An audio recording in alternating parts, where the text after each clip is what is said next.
Central government जो है parliamentary supremacy और प्रिविलेजेस के खिलाफ ये काम करते हुए मीडिया को इन्फॉर्म कर रही है और पार्लियामेंट को इन्फॉर्म नहीं कर रही है।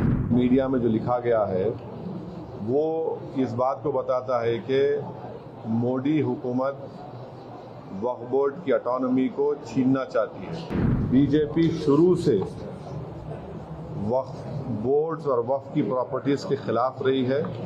आरएसएस का एजेंडा है कि वो शुरू से वक्फ प्रॉपर्टीज़ को और वक्फ बोर्ड को ख़त्म करने की कोशिशें करती रही हैं। ये अमेंडमेंट्स लाने का मकसद एक ही है कि एक तो वक्फ प्रॉपर्टीज़ को छीन लिया जाए, दूसरा फ्रीडम ऑफ रिलीजन के खिलाफ काम कर रहे हैं। हम अपोज करते हैं इसको। सबसे पहली बात तो ये है कि जब पार्लियामेंट सेशन में है तो सेंट्रल गवर्नमेंट जो है पार्लियामेंट्री सुप्रीमेसी और प्रिविलेजेस के खिलाफ ये काम करते हुए मीडिया को इन्फॉर्म कर रही है और पार्लियामेंट को इन्फॉर्म नहीं कर रही है। पार्लियामेंट जब चल रहा है तो सरकार का काम है कि इमीडिएटली आप पार्लियामेंट को इन्फॉर्म करते, बजाय इसके कि आपने मीडिया को लीक किया। अब जो मीडिया ने रिपोर्ट किया उसकी बुनियाद पर मैं ये कह सकता हूँ कि ये जो प्रपोज अमेंडमेंट से जो मीडिया में जो लिखा गया है वो इस बात को बताता है कि मोदी हुकूमत वक्फ बोर्ड की ऑटोनॉमी को छीनना चाहती है और वो इंटरफेयर करना चाहती है वाकिफ के मंशे के खिलाफ कि किस तरह से उस वक्फ की प्रॉपर्टी को चलाया जाए, और ये खुद फ्रीडम ऑफ रिलीजन के खिलाफ है, नंबर 1। दूसरी बात यह है कि बीजेपी शुरू से वक्फ बोर्ड्स और वक्फ की प्रॉपर्टीज़ के खिलाफ रही है और इनका एक हिंदुत्व का एजेंडा है, आरएसएस का एजेंडा है कि वो शुरू से वक्फ प्रॉपर्टीज़ को और वक्फ बोर्ड को ख़त्म करने की कोशिशें करती रही हैं। तीसरी बात यह है कि अब जो मीडिया के रिपोर्ट्स के ऊपर मैं अपना ये रिएक्शन दे रहा हूँ कि एक बार किसी प्रॉपर्टी को वक्फ डिक्लेयर कर दिया गया तो हमेशा वक्फ रहता है। तो वक्फ एक्ट जो है 54 का है और 96 का है, जो 96 के एक्ट तो 2013 में अमेंड किया गया। वो सर्वे कमिश्नर को पावर्स देता है और सर्वे कमिश्नर को अपॉइंट कौन करती है? State government. तो सर्वे कमिश्नर वक्फ प्रॉपर्टीज आइडेंटिफाई करता, उसके बाद लिस्ट ऑफ वक्फ प्रिपेयर होती है सर्वे कमिश्नर की तरफ से, और वो सर्वे कमिश्नर जो स्टेट गवर्नमेंट का अपॉइंटी है उसको स्टेट गवर्नमेंट को भिजाता और state government gazette notification issue करती है। तो गजीट नोटिफिकेशन खुद एक ऑफिशियल एक्ट है और अगर गजीट नोटिफिकेशन 1 साल तक चैलेंज नहीं होती तो वो फाइनल हो जाती है और नेचर ऑफ वक्फ हो जाता है। इसको ये लोग चेंज करना चाहते हैं, यानी जो पहले से वक्फ हो चुकी हैं प्रॉपर्टीज अब दोबारा उनको स्टैब्लिश करना पड़ेगा कि ये वक्फ है। ये इम्पॉसिबिलिटी है। दूसरी बात यह है कि गजीट का जो कंक्लूसिव नेचर है उसको आप डाइल्यूट करना चाह रहे हैं। मानिए अब कई लोग वक्फ की प्रॉपर्टीज में एंक्रोचर्स है, इलीगल तरीके से वहां पर है, तो इनको एक मौका मिल जाएगा कि वो वक्फ प्रॉपर्टीज को बोलेंगे कि हमारी प्रॉपर्टी है, प्राइवेट वक्फ की प्रॉपर्टी नहीं है।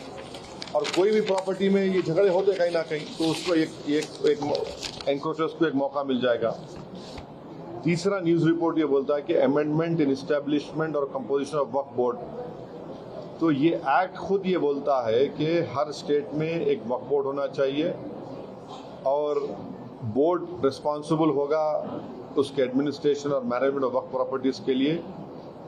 अब अगर आप अमेंडमेंट करेंगे establishment and composition of Waqf board में तो एक एडमिनिस्ट्रेटिव क्योस होगा, loss of autonomy Waqf board का होगा, और ये गवर्नमेंट का जो कंट्रोल है वक्फ बोर्ड के ऊपर, गवर्नमेंट का कंट्रोल बढ़ेगा तो वक्फ के इंडिपेंडेंस पे बहुत बड़ा असर पड़ेगा। चौथी बात उसमें यह है कि वक्फ ट्रिब्यूनल्स है।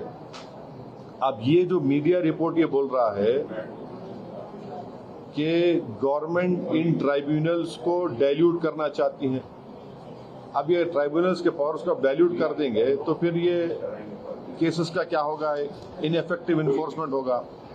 पांचवी बात जो मीडिया रिपोर्ट्स के ऊपर मैं बोल रहा हूं आपको, इसमें लिखा गया कि अगर कोई डिस्प्यूटेड प्रॉपर्टी है तो डिस्प्यूटेड प्रॉपर्टी का ये लोग बोलेंगे नहीं प्रॉपर्टी डिस्प्यूटेड है, इसका सर्वे हम कराएंगे।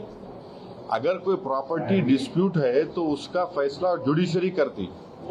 यहां पर मोदी हुकूमत डिस्प्यूट क्रिएट करेगी, उसका सर्वे कराएंगे। अब सर्वे एग्जीक्यूटिव कराएगा या सीएम कराएगा या बीजेपी पावर बीजेपी कराएगी। अब जाहिर नतीजा क्या निकलेगा आपको मालूम है। तो ये भी एक तरीका है उस डिस्प्यूटेड प्रॉपर्टीज को डिस्प्यूट बनाना, पहले फिर सर्वे कराना उसका, और सर्वे में रिपोर्ट लिख देना कि नहीं ये वक्त नहीं है। ऐसे कई मस्जिद दरगाहें हैं हमारे भारत में जहां पर बीजेपी आरएसएस ये क्लेम करती है कि वो दरगाह और मस्जिद नहीं है। तो जो पावर जुडिशरी का है वो एग्जीक्यूटिव छीनना चाह रहा है उसको। और एक बात जो मीडिया रिपोर्ट्स के मालूम ये हो रही है कि